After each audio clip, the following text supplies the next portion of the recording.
Salut, je viens vous parler aujourd'hui du fascia. Alors, le fascia, ben, il est un peu à la mode.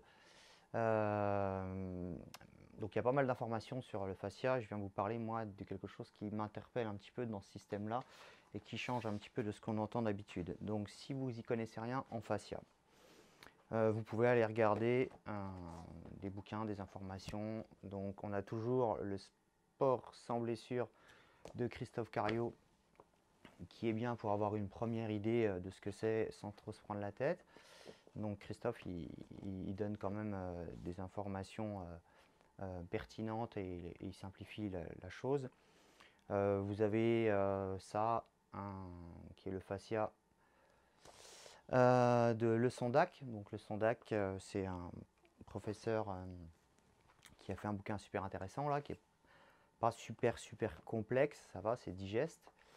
Vous avez aussi des vidéos sur Arte qui tournent, qui sont encore plus grand public.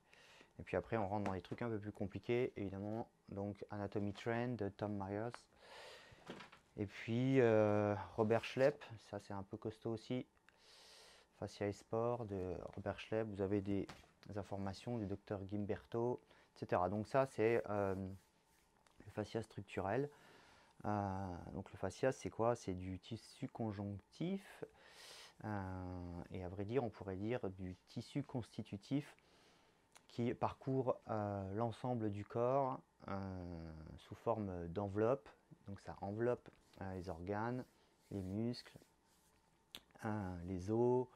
On peut imaginer une toile d'araignée en 3 dimensions qui part dans tous les sens. Voilà, et c'est vraiment très structurant pour le corps humain.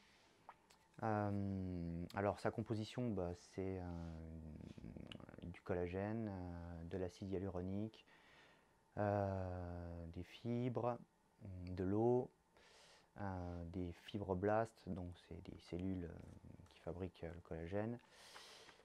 Voilà, donc bon, il y a pas mal de structures qui constituent cet élément-là. Vous pourrez trouver donc tous les détails en cherchant un petit peu, c'est pas ça qui m'intéresse tout de suite là maintenant.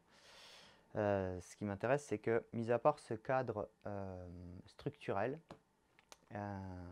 qui réagit, donc qui réagit déjà, ça c'est intéressant, qui réagit aux sollicitations du monde extérieur et intérieur.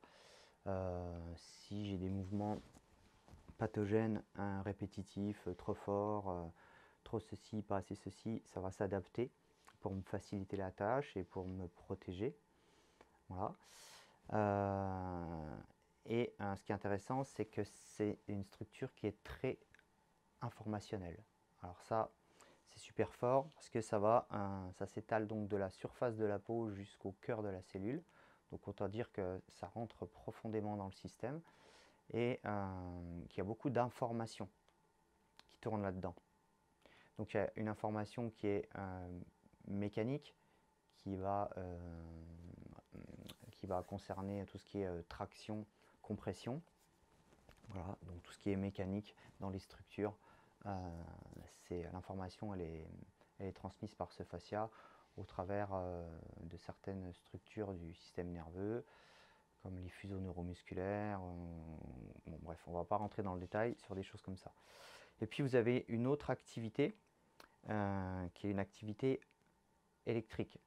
Donc en fonction de ce que subit le fascia, et en fonction aussi de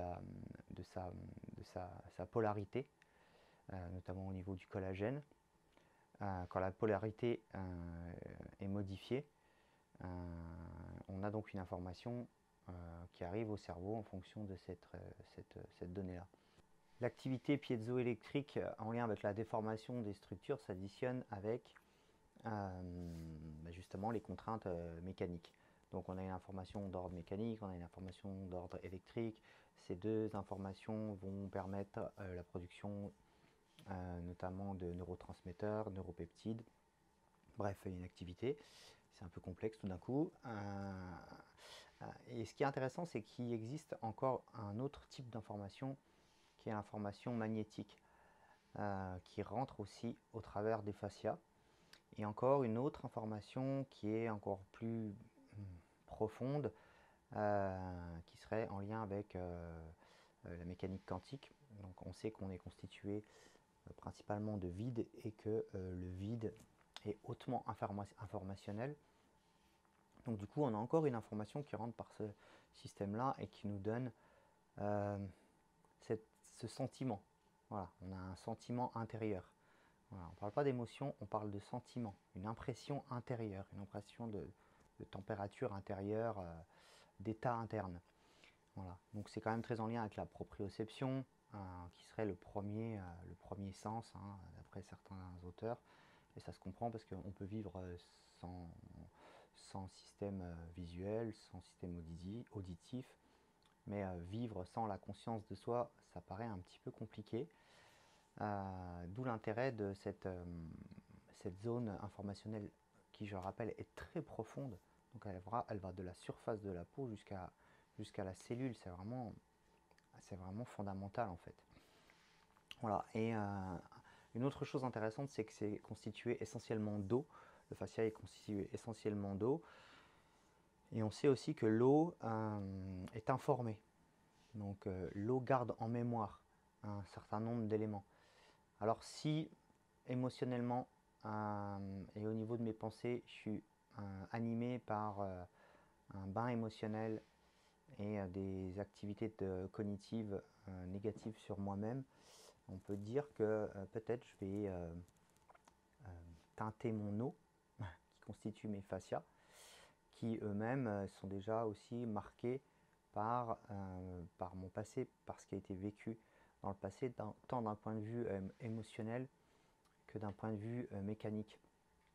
Donc ça commence à faire vraiment un système d'information qui est à la fois structurel, émotionnel, qui est dans le temps, qui engramme le passé comme le présent, et peut-être même le futur, parce que l'état dans lequel je me sens va déterminer au final, une fois que c'est passé au travers des différentes structures cérébrales que sont le tronc cérébral qui est assez réactif, et ensuite ça va passer au niveau du thalamus, du cortex cingulaire antérieur.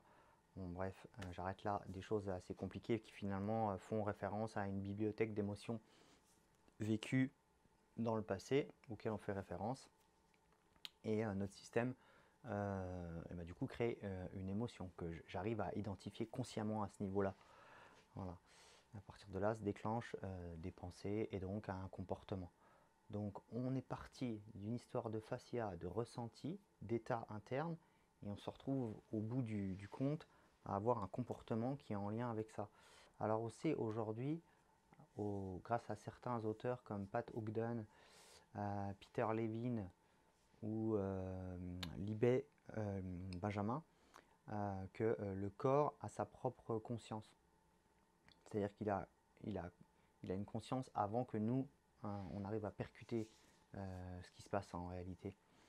Et par exemple, on sait que la fréquence cardiaque et la conductance cutanée et d'autres paramètres biologiques varient avant l'apparition des émotions, avant l'apparition de la conscience. Donc tout ça, ça bouge juste avant.